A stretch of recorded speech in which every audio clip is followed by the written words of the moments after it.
country every week because Cecily's such a wonderful cook. This week the country is Mistress Cecily's Choice. Mistress Cecily's Choice, which means I know not. I don't know what's going on today, and that's all right.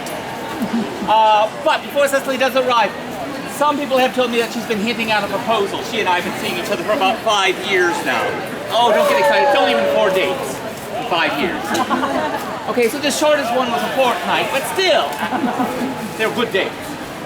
Anyway, if she says or does anything during the next half hour that makes it look like she might be hinting at a proposal, could you do me a favor and let me know with maybe, I don't know, an ooh la la? Ooh la la! I like that. Excellent, you'll be very subtle, I'm sure. All right, so, as I said, I don't know what country we're doing, or if we're doing a bunch of countries, or if Cecily's just taking the best of. We will find out together. My surprise for Cecily is a nightcap, however, which I chose Benedictine. Right? Benedictine. It's an elixir from Normandy, made by Benedict. Yes, that's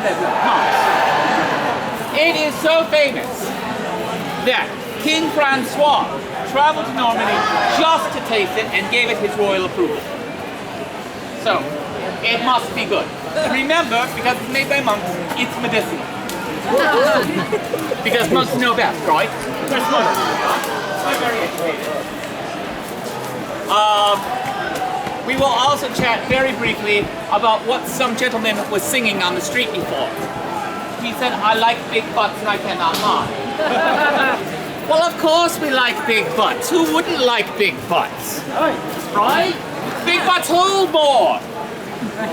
They hold more wine. And the ale butt holds even more, because it's bigger. You look confused. A butt is a barrel. Ah, the light goes on. It is a barrel of wine and or ale. Well, not and ale, that would be nasty. Yeah, but you know, people do nasty things. And you didn't hear that here.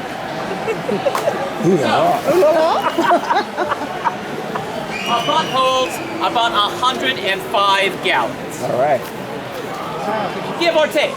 Because all these tin baskets, or these barrels are handmade, so some are a little bigger, some are a little smaller. That's why it's okay to say I like big butts.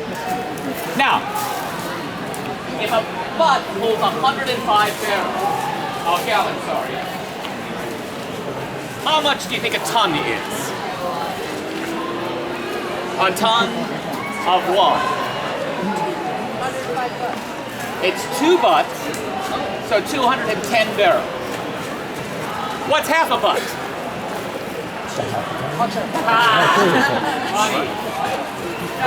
Half a butt is a hogshead.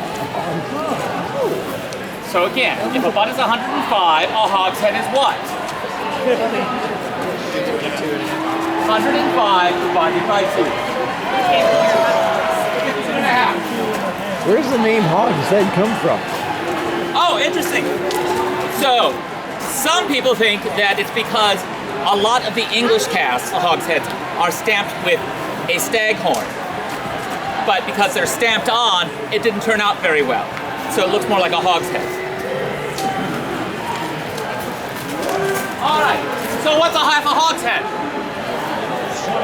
It's a barrel. So, given a choice, if somebody offers you a barrel or a hogshead, or a butt, or a ton. There are no trick questions here. If there are more seats, come on in, so we don't have to shout. Pack yourselves in. Now, again, we may be talking about many countries, we may be talking about one country, I don't know. But the other important thing to remember is, and we'll talk about this a little bit more, is how much butter affects our lives. Or more importantly, the lack of butter. Because much of what we eat is determined by the church.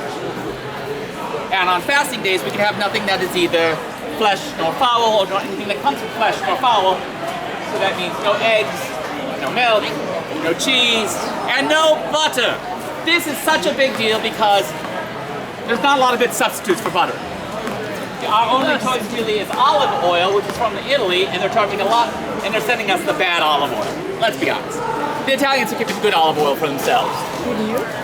So, the Catholic Church, the one who set up the rules, said, well, okay, if you're wealthy, you can buy indulgences, and then you can have butter on fasting days, and you're not starving. Well, then along comes Martin Luther, who says, that's wrong. The sales of indulgences is wrong because it's showing favoritism to the wealthy, and the poor are suffering. And he is not in favor of giving butter to everyone. He's in favor of going more strict and making sure no one has butter. So remember that. The Protestants are the conservatives. It is so carried away with in France that there is a chapel in France that has a butter tower. This tower is not made out of butter, but was paid for by indulgences so people could have butter. Hi, Cecily. Good day, Master